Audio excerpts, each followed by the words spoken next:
Okay, are you ready? Let's have a look at log law 2. All right, now law 2 actually is very similar to law 1. It's a bit of just a reverse process of it, okay? And law 2 is basically this. If we've got log base A of x over y, okay, we need to make sure we remember that the line between that x and that y represents divide, okay? So really another way of writing that could actually be log base A of x divided by y, okay?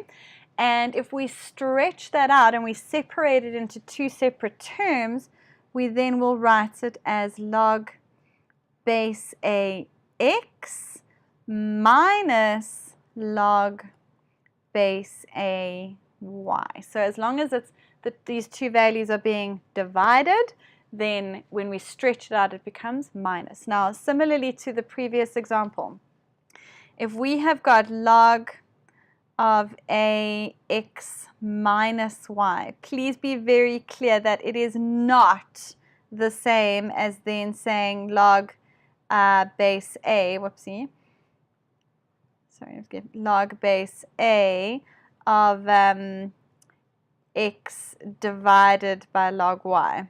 Okay, so yeah, you need to, a lot of people just kind of assume that that could be turned around. It cannot, okay? It simply doesn't work. So this rule will only apply if your terms inside this bracket are being divided, okay? Then you can stretch them out and say minus between them, all right? Okay, so let's have a look at an example. If I've got check, always check that your bases are the same.